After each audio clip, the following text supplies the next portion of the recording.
La Crimée était censée être un refuge sûr pour les forces de Vladimir Poutine. Toute une péninsule de territoire annexé que l'Ukraine ne pouvait pas atteindre, et d'où la Russie pouvait lancer attaque après attaque contre le continent. Mais la réalité est autre. Poutine perd le contrôle de la péninsule. La Crimée tremble après qu'une puissante frappe ukrainienne a secoué les forces russes. Les forces de Poutine ont été totalement surprises quand l'Ukraine a détruit une partie de l'équipement le plus précieux qu'il avait déployé sur la péninsule. Le 7 août, le Kiev indépendant a fourni les informations de base sur la dernière attaque de l'Ukraine. Il rapporte que l'agence de renseignement militaire ukrainienne, ou direction principale du renseignement du ministère de la Défense de l'Ukraine, a annoncé la destruction de plusieurs cibles de grande valeur en Crimée occupée par la Russie, les drones ukrainiens ayant joué un rôle majeur dans l'opération. Plus précisément, News Sky ajoute que la direction principale du renseignement du ministère de la Défense de l'Ukraine a ciblé la base russe du mont Ipetri, qui serait l'une des plus fortifiées que la Russie ait construites en Crimée. Malgré ces fortifications, l'Ukraine a réussi à détruire de précieux équipements russes. Parmi les équipements détruits, figurait une vedette rapide d'assaut et plusieurs stations radar clés. L'Ukraine a privé la Russie de ses yeux, au-dessus de la mer Noire, et d'un navire utilisé pour envoyer des troupes combattre les soldats ukrainiens. C'est un événement majeur. Pour comprendre pourquoi, il est intéressant d'examiner l'équipement spécifique que l'Ukraine vient de détruire, à commencer par la vedette de débarquement, un navire Projet 0, 2510 BK-16. Bien que loin d'être le plus puissant navire russe, surtout comparé à ceux ayant quitté la mer Noire, le bateau reste notable dans la marine russe. À la suite des frappes ukrainiennes, le BK-16 remplit un rôle important. Il est rapide, amphibie, et il peut transporter jusqu'à 19 soldats, ce qui en fait un excellent choix lorsque la Russie veut acheminer de petits contingents de troupes de la Crimée vers le continent ukrainien. Naval Technology indique que le navire peut atteindre une vitesse maximale d'environ 42 nœuds et possède une passerelle sur son pont supérieur. Cela offre aux deux membres d'équipage pilotant le bateau une vue à 360 degrés essentielle sur leur environnement. La vitesse du BK-16 lui permet d'échapper à la plupart des menaces repérées par l'équipage depuis la passerelle, même à pleine charge de passagers. Le bateau peut aussi être dangereux. Il est équipé d'une station d'armes télécommandée qui comprend des mitrailleuses de 7,62 mm et de 12,7 mm, ainsi qu'un lance-grenade automatique AG-17 de 30 mm et un autre lance-grenade de 40 mm. Avec une autonomie de 400 miles nautiques, ce navire serait très utile pour les forces de Poutine en Crimée. Le BK-16 n'est pas prêt à affronter des navires de guerre de sitôt, mais en tant que transport de troupes bien armées, la Russie n'a pas beaucoup mieux. La Russie a perdu l'un de ses bateaux, suite à la frappe dévastatrice de l'Ukraine du 7 août. Il y a 3 stations radar, chacune ayant un objectif distinct. Le direction principale du renseignement du ministère de la Défense de l'Ukraine a réussi à détruire un Nebo SVU, qu'Odin décrit comme un radar de surveillance mobile à très haute fréquence, ou Very High Frequency, capable de générer des images en 2D et en 3D. Le Nebo SVU en service depuis 2001 détecte les avions de chasse, les missiles balistiques et les drones. L'Ukraine les a utilisés lors des frappes précédentes en mer Noire et en Crimée. Détruire un radar destiné à contrer ces attaques ouvrira de nouveaux couloirs sûrs que l'Ukraine pourra exploiter lors de futures offensives contre la Crimée. La perte d'un Nebo SVU sera très pénible pour Poutine, parce que le système peut détecter un avion de chasse avec une surface équivalente radar de 25 mètres carrés à des distances allant jusqu'à 350 km et peut repérer des cibles balistiques à des altitudes allant jusqu'à 180 km. En d'autres termes, le radar pouvait couvrir une grande partie de la mer Noire, servant de système d'alerte précoce contre les frappes ukrainiennes en mer Noire. Les avertissements de raids aériens ne retentiront plus, augmentant les chances pour les drones, missiles et avions ukrainiens d'atteindre leurs cibles. En passant au deuxième système radar, le direction principal du renseignement du ministère de la Défense de l'Ukraine a également réussi à détruire un podlet K-On lors de son attaque. Ce radar mobile en bande S, qui utilise une antenne à réseau phasé, permet à la Russie de suivre des cibles à basse altitude. Par exemple, supposons que l'Ukraine lance une attaque de drone contre la Crimée.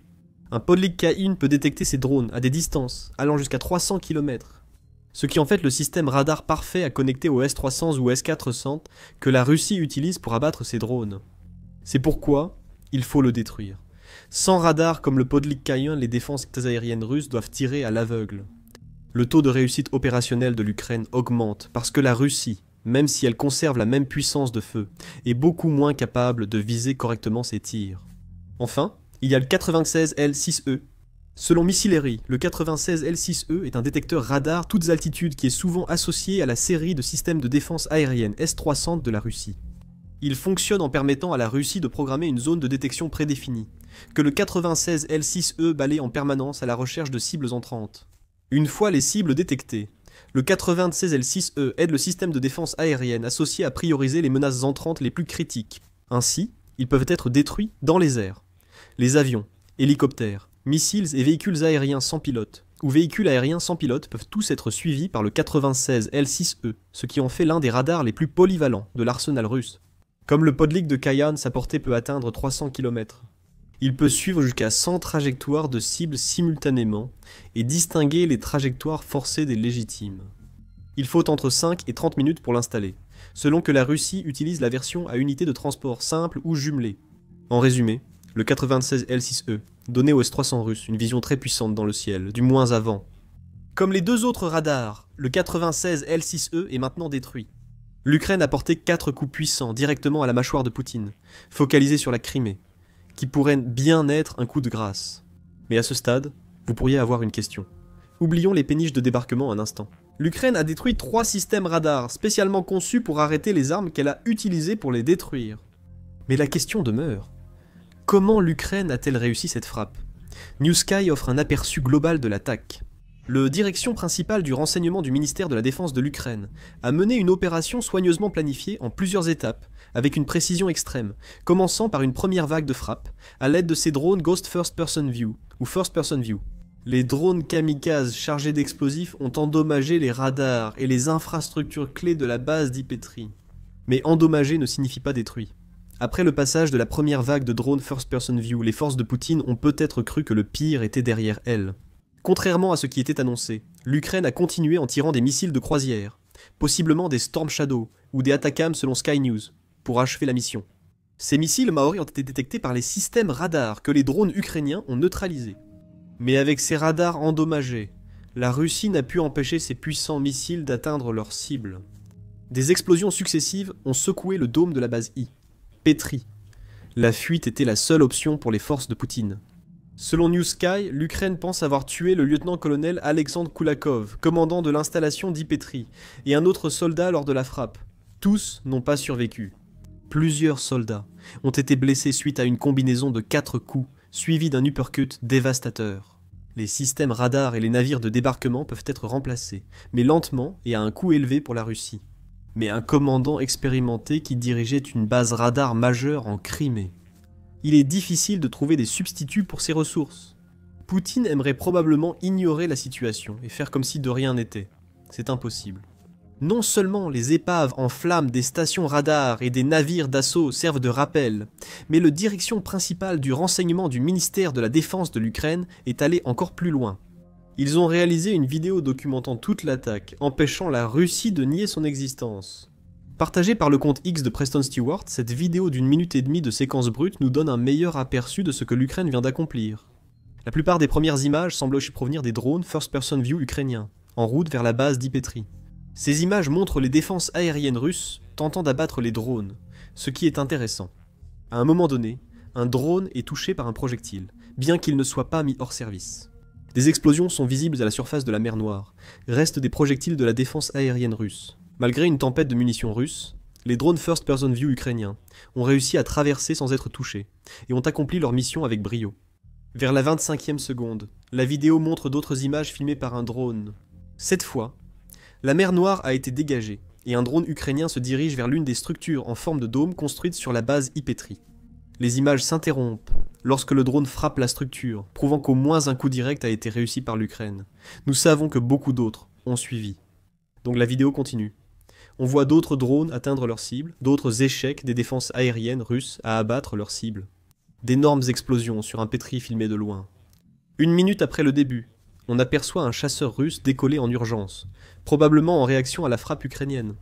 The Warzone, ou The Warzone, affirme que ce chasseur était un Sukhoi, 30 SM Flanker, probablement responsable de tirs sur les drones ukrainiens, vu plus tôt dans la vidéo. Ce Sukhoi 30 SM n'a clairement pas fait son travail, et maintenant les systèmes radars qui l'ont peut-être soutenu sont hors service pour toujours. Le direction principal du renseignement du ministère de la Défense de l'Ukraine a annoncé sur Telegram le succès de sa frappe. Lors du processus, il a révélé une information alléchante suggérant que l'Ukraine aurait peut-être fait plus que ce qui a déjà été rapporté.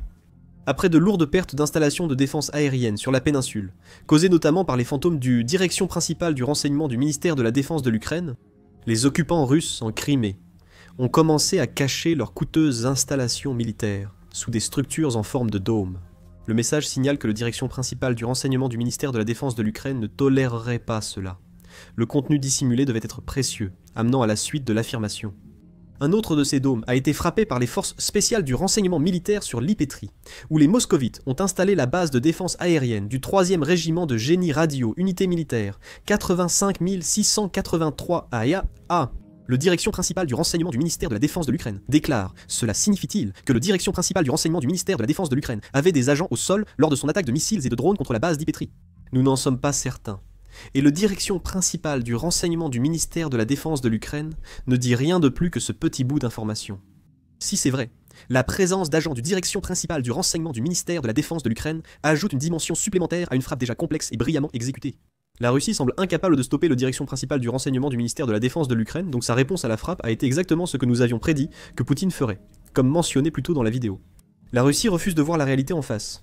Le Kiev indépendant affirme que les médias russes ont au moins rapporté des explosions à travers la péninsule de Crimée, bien que ces rapports ne semblent pas expliquer ce qui a causé ces explosions.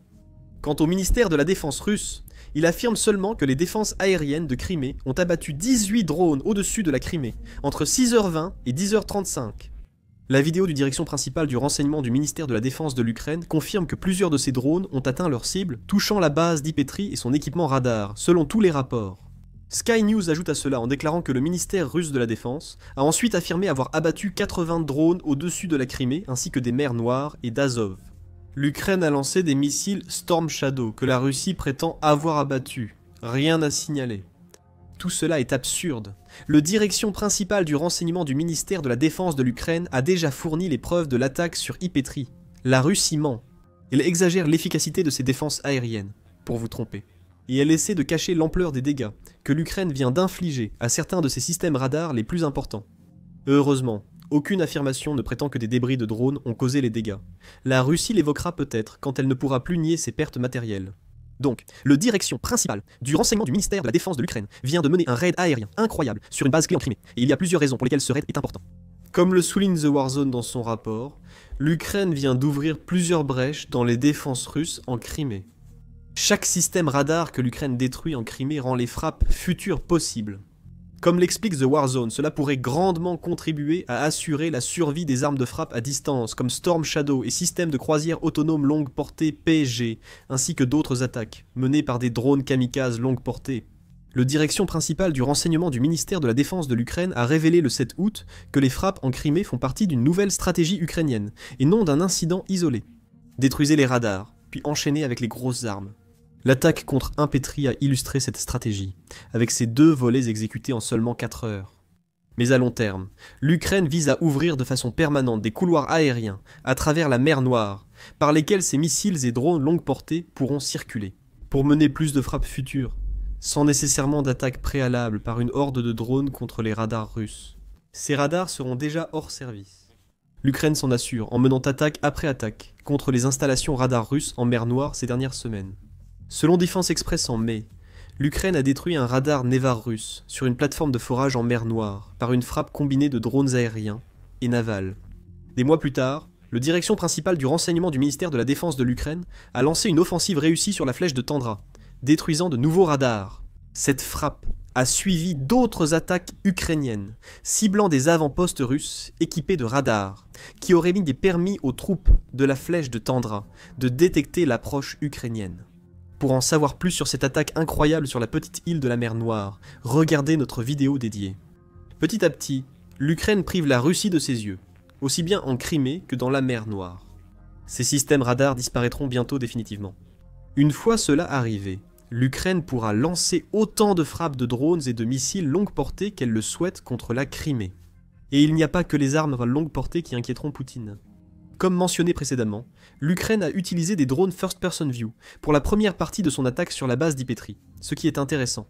Ces drones sont souvent utilisés pour des affrontements rapprochés durant les combats en Ukraine. L'Ukraine tend des embuscades en utilisant des drones First Person View. Ils détruisent notamment chars et artillerie. Pour les cibles proches des fortifications, les drones First Person View sont idéaux. Ces drones sont maintenant responsables de jusqu'à 80% des pertes sur les lignes de front de la guerre, ce qui montre leur importance cruciale. Les drones First Person View sont censés être une arme de première ligne. Mais si l'Ukraine poursuit ses attaques contre les systèmes radars de la Crimée russe, il se pourrait qu'on voit bientôt les drones First Person View être déployés plus souvent, et beaucoup plus loin de leur zone de vol habituelle. L'Ukraine a probablement réalisé que les drones First Person View sont idéaux, car la Russie n'a pas de contre-mesures en Crimée. Selon The Warzone, la Russie n'aurait pas déployé en Crimée le même niveau de contre-mesures que sur les lignes de front pour repousser la menace omniprésente des drones First Person View. Malgré ces systèmes, ils demeurent une menace inquiétante, apportant un contexte supplémentaire aux images vidéo mentionnées plus tôt. Voici pourquoi les défenses aériennes russes, et même un Sukhoi 30 SM, n'ont pas pu empêcher les drones First Person View ukrainiens d'atteindre Ipetri. Ces drones diffèrent de ceux à longue portée généralement utilisés par l'Ukraine. Ils sont plus petits, et parfois plus rapides. Leur mobilité aérienne leur permet de réagir rapidement aux menaces. Les tirs de défense aérienne traditionnels manquent de précision pour stopper régulièrement ce type de drone. Les troupes russes en Crimée pourraient bientôt subir des attaques plus fréquentes de drones First Person View. Et encore une fois, la stratégie de destruction des radars entre en jeu. La seule chose qui empêchait l'Ukraine d'utiliser des drones First Person View contre la Crimée auparavant était la courte portée de ces drones. Les drones Ghost, utilisés lors de la dernière attaque du direction principale du renseignement du ministère de la Défense de l'Ukraine, ont une portée limitée à 119 km. Bien que suffisant pour les lignes de front, cela ne permet pas de traverser la mer Noire pour atteindre la Crimée. Autrement dit, sauf si les drones ont été lancés depuis des navires ou des plateformes sans équipage dans la mer Noire. Et comment l'Ukraine s'assure-t-elle que ces navires atteignent leur destination pour déployer leurs drones? En détruisant les radars russes pour dissimuler ces bateaux et drones. Revenons aux frappes du direction principale du renseignement du ministère de la Défense de l'Ukraine, du 7 août. La base, un Petri, situé sur la montagne éponyme en Crimée, n'était pas une cible aisée de par sa localisation. Selon New Sky, Poutine en était conscient et était prêt à investir massivement pour moderniser la base entre 2019 et 2021 en l'équipant d'observations optiques et d'autres équipements modernes. Les structures en forme de dôme vues dans la vidéo du direction principale du renseignement du ministère de la Défense de l'Ukraine, conçues pour cacher et protéger les systèmes radio, ainsi que d'autres éléments, offrent à la Russie une base bien défendue contre les missiles et les avions. Le problème est que malgré les dépenses de la Russie, Ipetri n'avait pas les défenses nécessaires pour repousser la première vague de drones First Person View ukrainiens. Une fois que ces drones avaient causé leurs dégâts, les missiles qui n'auraient peut-être pas pu atteindre la base auparavant pouvaient toucher leur cible. Ce que le direction principale du renseignement du ministère de la Défense de l'Ukraine vient de faire établit un modèle qui exploite le manque de contre-mesures sur ces bases dont nous avons parlé plus tôt. Cet événement a aussi été un choc psychologique pour les forces russes en Crimée, prouvant que l'Ukraine peut atteindre même leurs bases les mieux défendues. Imaginez la suite. L'incertitude de l'avenir terrifiera davantage les soldats russes. Leurs bases pourraient être les prochaines. L'Ukraine sait comment les frapper. Elle a détruit suffisamment de systèmes radars pour s'approcher de la Crimée, et elle a mis en place une stratégie à plusieurs niveaux qui implique les drones First Person View. Les soldats de Poutine en Crimée ne s'attendaient pas à faire face à cela. Ipetri a été une victoire cruciale pour l'Ukraine. Cela pourrait aussi être le début de quelque chose de plus grand que tout ce qui était imaginable en Crimée. Pour empirer la situation russe, l'Ukraine a réussi une autre frappe dévastatrice en Crimée, peu avant l'assaut sur Petri. Cette frappe a détruit un Su-30 SM et a pulvérisé 12 des bunkers en béton de la Russie. Découvrez-en plus dans notre vidéo et n'oubliez pas de vous abonner à l'émission militaire pour suivre toute l'actualité sur ce que fait l'Ukraine en Crimée. Et merci comme toujours de nous regarder.